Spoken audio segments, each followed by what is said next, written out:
ആരോഗ്യം നിശ്ചയിച്ചത് നമ്മുടെ റബ്ബല്ലേ, പരമോന്നത ശക്തിയാണ്. വിളിക്കേണ്ട സമയത്ത് അവൻ വിളിക്കും. ആചാരബാഹു കായബലമുള്ളവൻ, നല്ല ആരോഗ്യ ദൃഢഗാത്രൻ. നമ്മളൊക്കെ ഇങ്ങനെ പറയും അകാല ചരമം എന്നൊക്കെ പറയും. ചിലർ മരണപ്പെടുമ്പോ ഒന്നുമല്ല, അജലെത്തുമ്പോ തന്നെയല്ലേ പോകുക. ശരിക്കും നമ്മുടെ ആരോഗ്യം അറിയുന്നത് ആ മനുഷ്യനും അള്ളാഹുവും അറിയുന്ന ഒരു സത്യമല്ലേ. ഇന്ന് പലരും ഓഫീസിൽ പോകുന്നതിന്റെ പേരിൽ നോമ്പ് കളയുന്നുണ്ട്. ഇന്ന് ധാരാളം പേരൊന്ന് വെയില് കൊണ്ടാൽ നോമ്പ് വിട്ട് കളയുന്നുണ്ട്. പല ചെറുപ്പക്കാരും അനാവശ്യമായി ഇന്ന് ധാരാളം പേർ നിസ്സാരമായ വിഷയത്തിന്റെ പേരിൽ പരിശുദ്ധ റമദാനിലെ നോമ്പ് കളയുന്നുണ്ട്. അവര് ഖളാ വീട്ടുന്നില്ല. വരുന്ന റമദാന് മുമ്പ് വീണ്ടും അവര് ഖളാ വീട്ടുന്നില്ല. നെക്സ്റ്റ് റമദാനിൽ വീണ്ടും 10-15 നോമ്പ് അവർക്ക് പോകും. അവര് നോമ്പ് പിടിക്കുന്ന ഞായറാഴ്ചയിൽ മാത്രമായിരിക്കും. വേദനിപ്പിക്കുന്ന ഒരു അവസ്ഥയാണ്. അള്ളാഹു കാത്തുരക്ഷിക്കുമാറാകട്ടെ. അങ്ങനെ നോമ്പ് പിടിച്ചാൽ നോമ്പ് വിട്ടത് അവർക്ക് ഖളാ വീട്ടൽ നിർബന്ധമാണ്. ഒരു റമദാനും കൂടെ കഴിഞ്ഞു പോയാൽ അവർ ഫിദിയ കൊടുക്കണം, നഷ്ടപരിഹാരം കൊടുക്കണം. അഥവാ 650 ഗ്രാം ഒരു മുദ്ദ് അരി അവർ ഒരു നോമ്പിന്റെ കണക്കാക്കി കൊടുക്കണം. നല്ല പ്രധാനപ്പെട്ട വിഷയം. അങ്ങ് മയ്യത്തായി പോയാലോ, അല്ലാഹു കാത്തുരക്ഷിക്കുമാറാകട്ടെ. ഇടയിൽ വെച്ച് ഇവനങ്ങ് മയ്യത്തായാലോ, മൗത്തായി പോയാൽ അവന്റെ നോമ്പിന്റെ അവസ്ഥ എന്താണ്? ഓരോ നോമ്പിന് ആ മുദ്ദ് കണക്കാക്കി അവന്റെ കുടുംബാദികൾ അതിന്റെ കണക്കാക്കി മുദ്ദ് കൊടുത്തു വീഴണം. അവന് ഹിസാബുണ്ട്. ചെറുപ്പക്കാരുടെ കാര്യം പറഞ്ഞു. ഒരാളൊരു പനിയായിട്ട് അസുഖമായിട്ട് റമദാനിൽ കുറെ നോമ്പ് പോയി എന്ന് കരുതുക. ആ മനുഷ്യന് ഖളാ വീട്ടിയാൽ മാത്രം മതി. ഈ റമദാനിൽ ഒരു 5 നോമ്പ് പനി പിടിച്ചിട്ട് തീരെ വയ്യ. അവന്റെ അവസ്ഥ അവനറിയാം, റബ്ബിനറിയാം, നമ്മളാരും വിവരിക്കണ്ട. അവൻ പ്രയാസമായതുകൊണ്ട് നോമ്പ് വിട്ട് കളഞ്ഞു. അവൻ ആ നോമ്പ് ഖളാ വീട്ടിയാൽ മതി. മുദ്ദ് കൊടുക്കണ്ട, നഷ്ടപരിഹാരം ഒന്നും കൊടുക്കണ്ട. നെക്സ്റ്റ് റമദാന് മുമ്പ് അവൻ ഖളാ വീട്ടിയില്ല. അപ്പോൾ അവന് ഖളാഇന്റെ എണ്ണം കൂടൂല. ഒറ്റ ഖളാ തന്നെ വീട്ടിയാൽ മതി, 5 നോമ്പ് തന്നെ വീടിയാൽ മതി. പക്ഷെ അടുത്ത റമദാന് മുമ്പ് വീടിയില്ലെങ്കിൽ ഓരോ നോമ്പിനും ഓരോ മുദ്ദ് കണക്കാക്കി കൊടുക്കണം. പ്രായമുള്ള ഉപ്പമാരുടെ കാര്യം പറയാം. തീരെ വലിയ പ്രായമുള്ള വൃദ്ധകള്, ഉപ്പമാര്, അവർക്ക് നോമ്പ് പിടിക്കാനേ പറ്റൂല. അവർക്ക് അവരുടെ അവസ്ഥ അറിയാം, റബ്ബിനറിയാം. അവര് നോമ്പ് വിട്ടാൽ അവർക്ക് ഫിദിയ മാത്രം കൊടുത്താൽ മതി, ഖളാ വീട്ടേണ്ടതില്ല. അപ്പൊ ഇടയിൽ ഒരു നോമ്പ് പിടിക്കാൻ ആഫിയത്ത് വന്ന പോലെ എന്ന് തോന്നിയിട്ട് അയാൾ നോമ്പ് പിടിക്കേണ്ട ആവശ്യമില്ല. പിടിച്ചാൽ അയാൾക്ക് അതിന്റെ മുദ്ദ് കൊടുക്കണ്ട, ആ ഒരു ഖളാ വീടിയത് കൊണ്ട്. പക്ഷെ യഥാർത്ഥത്തിൽ അയാൾ ഖളാ വീട്ടാൻ വേണ്ടി ശ്രമിക്കണ്ട. അയാൾ വലിയ പ്രായമുള്ള തീരെ വയ്യ, ഒരിക്കലും ശിഫയാവൂല, ശിഫയാകുമെന്ന പ്രതീക്ഷയില്ലാത്ത ചില രോഗക്കാരും ഉണ്ടാവും. അങ്ങനെയുള്ളവർക്ക് അവരുടെയൊക്കെ അവസ്ഥ അവർക്കാണ് അറിയുക. ആ രോഗികളും നോമ്പ് വിട്ടാൽ അവര് ഫിദിയ കൊടുത്താൽ മതി, ഖളാ വീട്ടണ്ട. അപ്പൊ അങ്ങനൊരു മസാല പ്രത്യേകം ശ്രദ്ധിക്കുക. നിസ്സാരമായി എത്രയോ പേര് നോമ്പ് വിട്ടുകളെ. പെണ്ണുങ്ങള്, പാല് കൊടുക്കുന്ന പെണ്ണുങ്ങളുണ്ട്, ഗർഭിണികളായി കഴിയുന്ന പെണ്ണുങ്ങളുണ്ട്.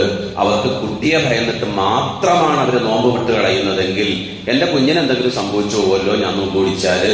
എന്നാൽ അവർ ഖളാ വീട്ടൽ എന്തായാലും നിർബന്ധമാണ്. കുട്ടിയെ മാത്രം ഭയന്നിട്ടാണ് അവർ നോമ്പ് വിട്ടതെങ്കിൽ ഓരോ നോമ്പിനും ഓരോ മുദ്ദ് അരി ഫിദിയ കൊടുക്കുകയും വേണം.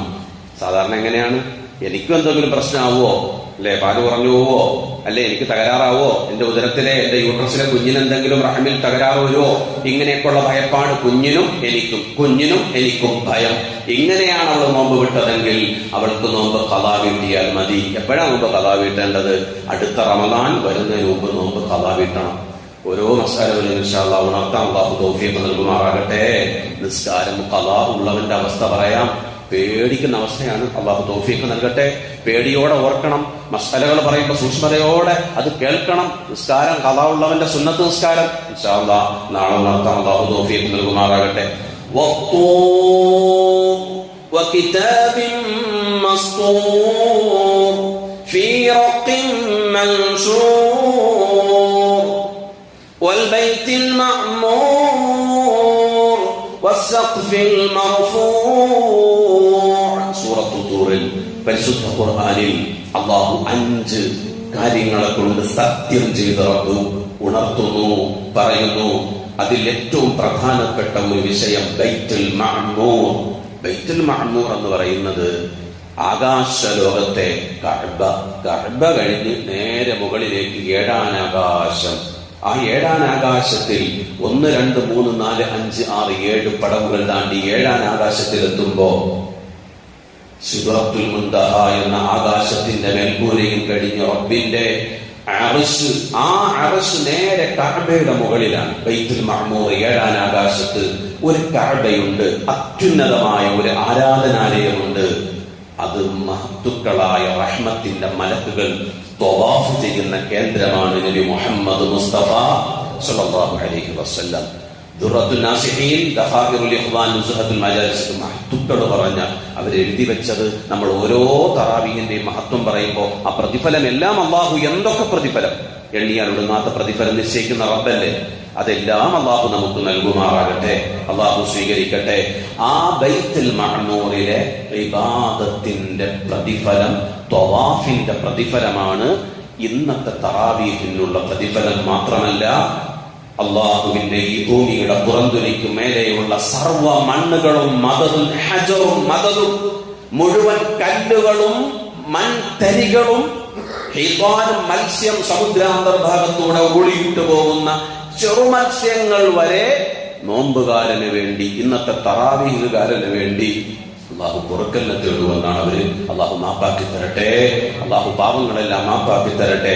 അപ്പൊ അവിടെ തവാഫ് ചെയ്തതിന്റെ പ്രതിഫലം എന്ന് പറഞ്ഞാൽ 70,000 മലക്കുകൾ ഇസ്രാ മിഅ്റാജിന്റെ യാത്രയിൽ, മിഅ്റാജിന്റെ യാത്രാ വിവരണ വേളയിൽ തിരുനബി സല്ലല്ലാഹു അലൈഹി വസല്ലം തങ്ങൾ പറയുന്നു, 70,000 മലക്കുകൾ സുബഹിന്റെ സമയത്ത് തവാഫിന് വേണ്ടി വരും. ആ തവാഫ് ഇശാഇന്റെ സമയമാകുമ്പോൾ അവർ പിരിഞ്ഞു പോകും. പുതിയ 70,000 മലക്കുകൾ അവിടെ വരും.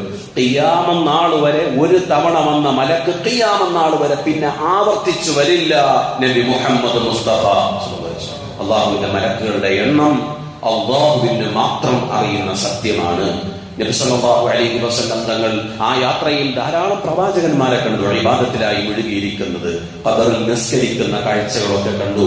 നമുക്കറിയാം, കഅബത്തിന്റെ ചാരത്ത് മഖാം ഇബ്രാഹിം എന്ന പവിത്രമായ കഅബത്തിന് പുനർനിർമ്മാണം നടത്തിയ ബഹുമാനപ്പെട്ട ഖലീലുല്ലാഹി ഇബ്രാഹിം നബിയുടെ പവിത്രമായ കാൽപാദം ഏറ്റ പതിഞ്ഞ ഫളീലത്തായ മഖാം ഇബ്രാഹിമിന്റെ ആ ഒരു കല്ല് നമുക്ക് കഅബത്തിന്റെ ചാരത്ത് കാണാൻ പറ്റും.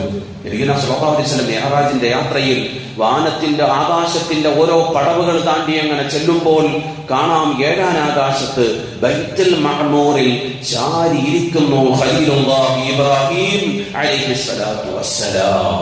മഹാനോരെ അള്ളാഹു ആദരിച്ചതിന്റെ തെളിവാണ് അവിടെ വെച്ച് കാണുന്നത്. ബൈത്തുൽ മഅമൂറിന്റെ ഓരത്ത് ഇബ്രാഹിം നബിയെ നബിയുനാ മുഹമ്മദ് മുസ്തഫ സ്വല്ലല്ലാഹു അലൈഹി വസല്ലം തങ്ങൾ കണ്ടു. ആ ഫളീലത്തായ ബൈത്തുൽ മഅമൂറിന്റെ അവിടെയുള്ള ത്വവാഫ്, റഹ്മത്തിന്റെ മലക്കുകളുടെ ത്വവാഫ്, ആ പ്രതിഫലത്തെയാണ് ഇന്നത്തെ തറാവീഹിൽ നമുക്ക് എഴുതി വെക്കുന്നത്. അള്ളാഹു ഖബൂലാക്കുമാറാകട്ടെ. എല്ലാവരും നോമ്പെടുക്കണം. ചെറിയ വിഷയത്തിലൊന്നും ആരും നോമ്പ് കളയരുത്. എല്ലാവരും നോമ്പെടുക്കണം. നമ്മുടെ ആയുസ്സും ആരോഗ്യമൊക്കെ റബ്ബിന്റെ നിശ്ചയത്തിലാണ്. എല്ലാ നോമ്പും പിടിച്ചു പൂർത്തിയാക്കാൻ അള്ളാഹു തൗഫീഖ് നൽകുമാറാകട്ടെ. ധാരാളം ഫർദ് ഖളായി പോയവരുണ്ട്.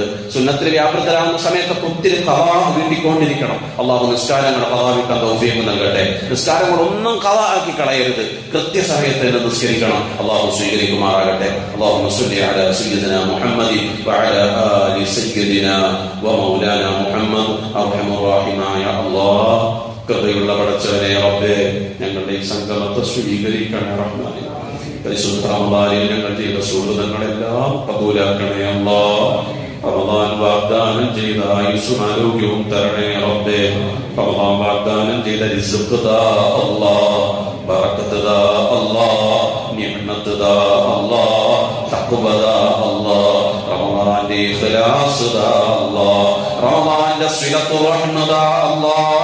അല്ലാഹ് റമദാന്റെ ഈമാനിക കരുത്തു താ അല്ലാഹ്. പടച്ചവനെ, നിന്റെ പൊരുത്തപ്പെട്ടവരാക്കി ഞങ്ങളെ സ്വീകരിക്കണേ റബ്ബേ.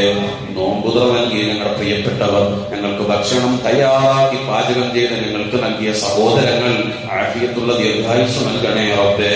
അല്ലാഹുവേ, ഞങ്ങൾക്കത് ഒത്തൊരുമയോടെ കൂട്ടായ്മയോടെ നിന്നത് തയ്യാറാക്കി ഞങ്ങൾക്ക് ആവശ്യമായ വെള്ളവും ഭക്ഷണവും എല്ലാം തർത്തീബാക്കി ഞങ്ങളുടെ മുന്നിൽ എത്തിച്ചു തന്ന സഹോദരങ്ങൾ, അവരുടെ പരിശ്രമത്തിന് വലിയ പ്രതിഫലം നൽകുക.